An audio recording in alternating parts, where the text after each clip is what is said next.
Pues hola, buenos días a todos y todas. Soy Cristina Sáez, responsable del Centro de Información para Trabajadores y Trabajadoras Extranjeros, conocidos como CITES, de Palencia, de la provincia de Palencia. Hoy nos acompaña en nuestra primera experiencia en los directos de YouTube Elsa Caballero, que es responsable de la Secretaría de Política Social y Vivienda de Comisiones Obreras, y nos viene a hablar de un tema que parece que es muy demandado en estas fechas, lógicamente, porque salió la convocatoria el día 1 de julio en el BOCIL y hablamos de las subvenciones de ayuda a la vivienda de la Junta de Castilla y León. Hemos tenido muchas visitas en los CITES y nos han preguntado por ellas, ¿no? Y por eso hemos llamado a Elsa para que nos responda a estas preguntas. Nos va a responder un poco a quiénes pueden solicitar estas subvenciones, dónde pueden presentarla, los plazos de esta solicitud y, sobre todo, pues los requisitos y la documentación requerida. Recuerdo, antes de empezar con Elsa, que podemos dejar cualquier pregunta que tengáis en el chat de YouTube. Intentaremos resolver algunas solo de las preguntas que nos hagáis por tiempo y nada, sin más, dejamos que intervenga Elsa. Muchas gracias por estar con los CITES. Bueno, pues muchas gracias por invitar a la Secretaría de Política Social y Vivienda. La responsable es Inmaculada de Pablo, está claro, ya ha tratado también su saludo a todo el mundo. Yo soy técnica secretaria y, bueno, pues os comentaré un poco lo que desde el CITES se nos demandaba. Comenzar diciendo quizá que son unas ayudas que se han aprobado efectivamente el día 1 de julio, se han publicado en el BOCIL, en el Boletín Oficial de Castilla y León, el día 1 de julio, y han sido negociadas dentro del seno del diálogo social, en el que, como todo el mundo sabe, pero recuerdo, participamos los sindicatos, las entidades sindicales más representativas, o sea, comisiones y UGT, participa la patronal y participa la administración. Entonces, dentro del seno del diálogo social ha sido nuestro empeño siempre dar prioridad al tema del alquiler, porque entendemos que es una forma de acceso a la vivienda que facilita precisamente el que personas con menos recursos o con recursos que no tienen una asiduidad puedan acceder a una vivienda habitual. Entonces, también favorecer un modo de acceso a la vivienda diferente al que se ha venido potenciando tradicionalmente, que ha sido la compra. Entonces, ha sido nuestro empeño el favorecer el acceso a la vivienda a través del alquiler. También comentaros que en esta negociación lo que se pretendía es que todas las personas que cumplan los requisitos marcados en las bases, que ahora los iremos detallando, puedan acceder a estas ayudas. Aunque sí es cierto que es unas ayudas a las que se accede de manera como concurrencia competitiva. Tienen una dotación presupuestaria, son 15 millones este año, pero el acuerdo lo que favorece es que todas las personas que cumplan los requisitos puedan acceder a ellas. Luego os comento cómo va a ser, qué implica esa concurrencia competitiva y qué supone el que todos puedan acceder, cómo va a ser ese acceso. Me decías que empezara explicando un poco cómo acceder, ¿no? Vale, vamos a ir viendo a lo mejor con apoyo en la pantalla porque, bueno, si quiere funcionar, porque seguramente no solo con la voz, el poderlo leer, ayuda a fijar la idea. Entonces, podéis ver que lo que marcamos primero es que son unas ayudas económicas, se cifran en una cuantía dependiendo de lo que se paga de renta y dependiendo de la edad en este caso, que ayudan a pagar más o menos una parte, el 40% o el 50% de lo que es la renta de alquiler, dependiendo de la edad, y por un periodo máximo de 12 meses. Sería de enero a diciembre de 2020, siempre que durante ese tiempo se haya mantenido la vivienda habitual por la que se está pidiendo la ayuda, ¿vale?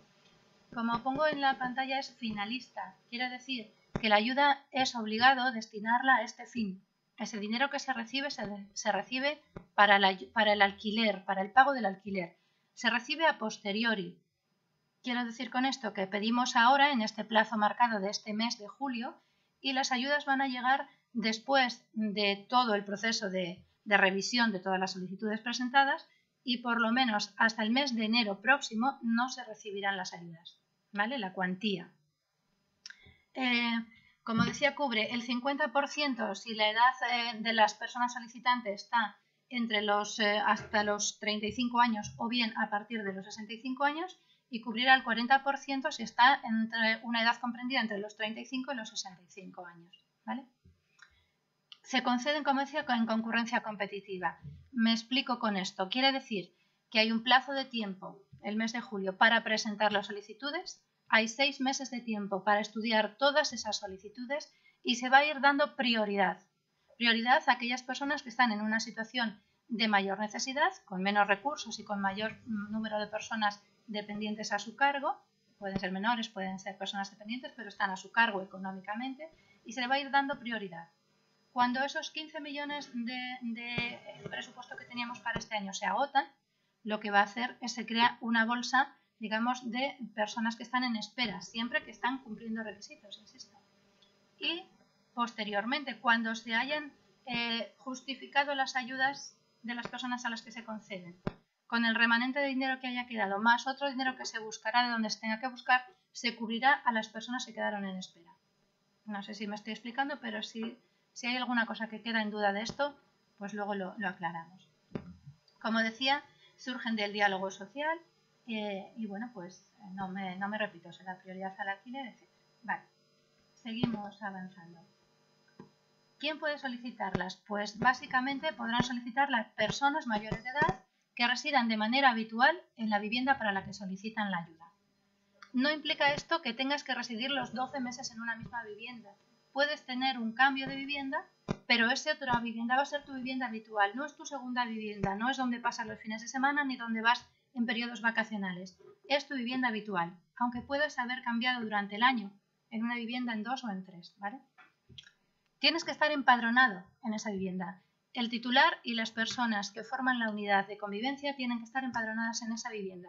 Insisto, si hay cambio, también tendrá que haber un cambio en el empadronamiento. Tiene que estar ubicada en la Comunidad de Castilla y León, puesto que las ayudas son de la Comunidad de Castilla y León.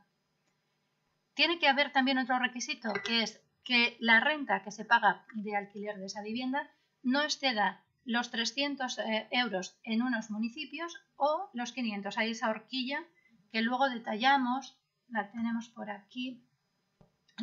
Por ejemplo, las provincias que pueden llegar a pagar un alquiler de 500 euros serían Burgos, Salamanca, Segovia y Valladolid, ciudad, ¿vale? El tope máximo de la renta que se puede ayudar es 500 euros en estas ciudades, Burgos, Salamanca, Valladolid y Segovia. También Ávila, León, Palencia, Miranda de Ebro y San Andrés del Rabanedo podrían llegar a 450 euros. Las siguientes, Soria, Zamora, Aranda de Duero, Laguna de Duero y Ponferrada. Esto os puedo hacer llegar la información para que no tengáis que estar dudando. Ellas pueden llegar a 400. A 350, estos otros pueblos de las provincias de Ávila, Burgos, son pueblos mayores, de mayor tamaño, de mayores dimensiones, o pueblos que están en el alfoz de las ciudades. Y el resto de la comunidad, pueblos pequeños, estaríamos hablando de poder llegar a 300 euros de alquiler a pagar, ¿vale? Bien, los ingresos del conjunto de la unidad no pueden superar 3 veces el IPREN anual. Y cuando digo el conjunto de la unidad de convivencia, no es la unidad familiar, sino es el conjunto de personas que viven en la misma vivienda. Se suman los ingresos de todos y cada uno de esas personas y no pueden superar estas 3 veces el IPREN, ¿vale? Otro de los requisitos es que exista un contrato formalizado. Otro, no tener ninguna otra vivienda en propiedad ni en usufructo. Aquí puede haber una salvedad, son personas que están en proceso de divorcio o que por alguna razón, por ejemplo, como violencia de género, no puedan hacer uso de una vivienda que sí tengan en propiedad o en usufructo. Pero si no pueden hacer uso, se considera que no tienen otra. En el momento en que sí haya otra vivienda en la comunidad o haya un usufructo de otra vivienda, no se podrían pedir las ayudas, se denegarían. Tampoco se puede ser familiar hasta el 2º grado de la persona que te arrienda la vivienda. Y tampoco ser socio de esa persona en algún momento, ¿vale? Si no, tampoco se tiene derecho. Otra de las cuestiones que no figuran como requisito, pero que al ser necesario justificarlo después se convierte en un requisito, es formalizar el pago del alquiler a través de banco. Da igual que sea una transferencia, que se estén ingresando a través de banco, con una doble finalidad. Primero está el poder documentar que el pago mensual del alquiler se está realizando, ¿vale? Porque cuando tengamos que justificar el destino de la ayuda, antes hemos dicho que son ayudas finalistas, tienen un único destino y es el alquiler, eso se demuestra con un pago formalizado del alquiler y por eso precisamente se pide que se haga a través de banco. Es la forma de demostrarlo. Y también la forma de que salgan a la luz contratos que a lo mejor estaban ocultos, no estaban en fraude o estaban de tapadillo, pues si se quiere recibir la ayuda tienen que salir a la luz, ¿vale? Esa es la razón por la que se pide que el pago sea a través de una entidad bancaria. Vale. ¿Cuándo? Era la otra cuestión que planteabais. Sí. Mira, antes de pasar a la siguiente cuestión, Alicia García nos pregunta, imagino que se tiene en cuenta solo la información tributaria del 2019. ¿Qué ocurre si tienen incumplimientos con Hacienda en ejercicios anteriores? En ejercicios anteriores al 2019. Sí, yo entiendo que sería eso. Pues en principio lo que te van a pedir como documentación, que luego lo vemos, es precisamente la documentación del 2019. Pero también hay cuando tú haces una solicitud, estás haciendo una declaración responsable de que los datos que dices son ciertos y también te comprometes a que puedan investigar te comprometes o no, puedes negarte a que lo hagan. Lo cierto es que lo que te piden es no tener, otro de los requisitos para cualquier subvención es no tener deudas con Hacienda. Mira, y nos pregunta Giri Berger, si las personas en situación irregular, personas extranjeras en situación irregular, podrían tener acceso a estas ayudas.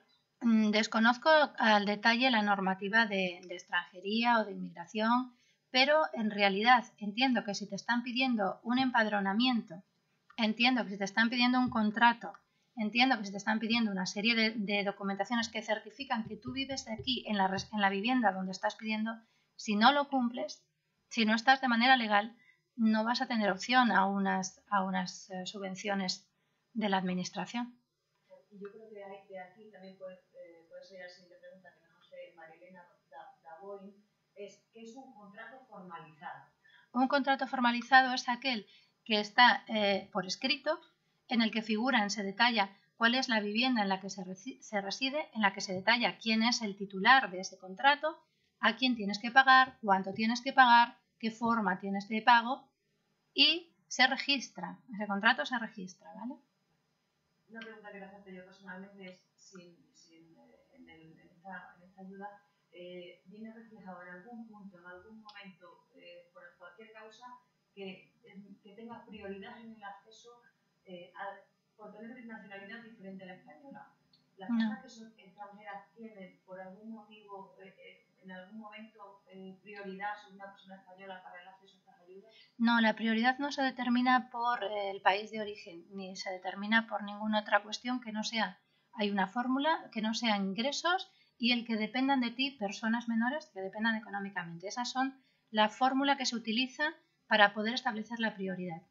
Y la prioridad significa, como os digo, no que se tenga acceso y se elimine a otra persona, sino que en una primera ronda, por hablar así claramente, en una primera ronda entrarán quienes más necesidad de ayuda tienen. Y van quedando para una repesca, que se suele denominar así, personas que tienen más ingresos o que no tienen personas a su cargo.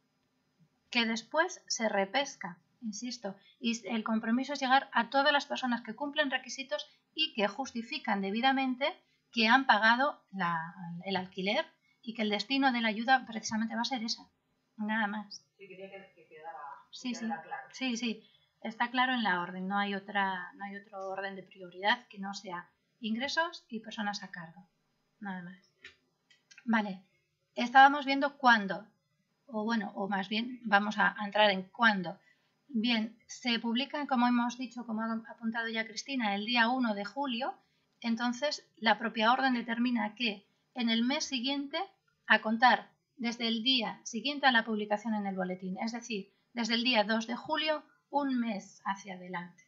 Yo entiendo que sería del 2 de julio al 2 de agosto. Sin embargo, el 2 de agosto es domingo. Y si vemos la propia página de la Junta de Castilla y León, establecen que el día máximo, el día tope, es el 3 de agosto. Recomendaría que no se espere al 3 de agosto porque se ha publicado el 2, se determina un mes y no se establece si son días hábiles o naturales. Por tanto, si no son hábiles, se entiende que son naturales. Y un mes desde el día 2 llega hasta el 2 de agosto. Entonces, para evitar cualquier problema, pues yo consideraría que antes del 31 de julio deberían estar presentadas todas las ayudas. Sí que es cierto que a lo mejor sí que puede haber algún registro abierto el sábado o que puedes ir a correos y establecer por correo certificado, puedes enviar tu solicitud. Por lo tanto, el día 1 también sería día posible. Pero, por favor, si alguien tiene interés en presentar las ayudas, no agotar el plazo por si acaso. Vale, más cosas, sigo, ¿no? Vale, el cómo. Hay un modelo formalizado al que se puede acceder directamente en la página de la Junta y ahí también hay una declaración responsable que tiene que firmar el solicitante. En esa declaración responsable a la que hacía antes alusión, se está diciendo que se cumplen con los requisitos, que se tienen los recursos económicos que se determinan, que se tiene contrato, que las personas que están a cargo son las que se ha dicho en la solicitud, etc. O sea que ahí hay una declaración. También el modelo lleva aparejado el que des permiso a la Administración para que busque los datos que sea preciso, para que indague sobre tus datos económicos, sobre tu situación. Puedes negarte y en ese caso tendrías que añadir otra documentación anexa. Pero bueno, la documentación básica que hay que presentar con el modelo normalizado sería un DNI de la persona que está haciendo la solicitud, el empadronamiento histórico y colectivo. Es la forma de demostrar que esa es tu residencia habitual. Empadronamiento histórico y colectivo quiere decir que te van a dar un documento que dice desde cuándo viven en esa vivienda y qué número de personas, quiénes viven en esa vivienda. ¿Vale? Importante, decimos, porque dependiendo del número de personas, sobre todo si son menores, se tiene mayor prioridad o menor. Vale, la copia del contrato de arrendamiento también es necesario presentarla.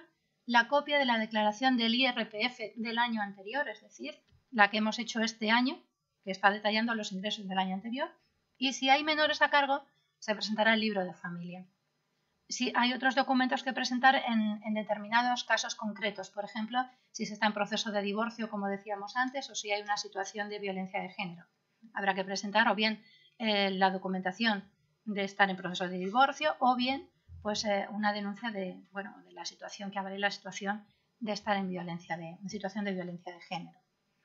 ¿Dónde se puede presentar? Pues se presenta ante la Junta de Castilla y León por varias vías, o bien a través de la propia página tramitacastillaleon.juntadecastillaleon.es, ahí hay un pequeño error, por correo certificado o en cualquiera de los registros de la Administración. También directamente en Fomento. En Fomento creo haber puesto por aquí las direcciones también, para que luego pueda llegar a todo el mundo. En las delegaciones territoriales, en los servicios territoriales de fomento de cada una de las provincias o en el de la Junta de Castilla y León, que también está aquí en Valladolid. Pero bueno, pongo el de las provincias porque es creo que más útil para que llegue a toda la comunidad. Vale. Y recordar también que tenemos en nuestra página web, en la propia página del sindicato, una información sintética que veréis en este cartel. Aquí posiblemente no podéis apreciar, pero en la página sí, porque se puede desplegar y están ahí también colgadas las órdenes para poder ir a mayor detalle de todo lo que se necesite saber. Bueno, creo que así en general está explicado un poquito cuáles son los requisitos. Pues muchas gracias, Elsa, de verdad. Nos has aclarado muchísimas dudas. También a las personas técnicas, ¿no?, de los CITES, que estamos ahí trabajando en ello, pero igual no estamos tan inmersas como tú en este tema, ¿no? Yo me quedo con alguna cosita que has dicho, porque nos lo hacen mucho estas preguntas, ¿no? Es importante que el pago se haga en el banco. Eso es fundamental, porque muchas veces la gente no lo hace así, ¿no? Y eso es muy fundamental. Es necesario. Que haya un contrato firmado. También es muy necesario. Os vivo allí, pero sí, tengo que justificarlo. Y por otro lado, el empadronamiento, que eso a la gente a veces con la que trabajamos nosotras, pues es muy fundamental que también estén empadronadas, ¿no? Esas tres cosas yo me quedo con ellas. Y también con una de las preguntas, ¿no?, que nos han hecho, que la prioridad no se determina por la nacionalidad, eso es importante, ¿no? Y a veces hay dudas en torno a esto, sino por la necesidad. Y has dicho tú, cumpliendo los requisitos y depende de ingresos y personas a cargo. Nos quedamos con esa idea, yo creo que vamos, a mí me ha gustado que lo digas y que esto se aclare, ¿no? Nada más, si no hay más preguntas, Elsa, cualquier consulta que tengáis, podéis acudir a los CITES, hay CITES en todas las provincias de Castilla y León, podéis acudir allí, también podéis entrar en la página web, como ha dicho Elsa, ¿no?, de Comisiones Obreras, para cualquier duda. Os agradecemos mucho el día de hoy, ¿no?, a todos y a todas. Nos vamos a ver en la siguiente y también deciros que nos podéis seguir en Facebook, a los CITES, ¿no? Que es Migraciones Castilla y León. Muchas gracias y nos vemos.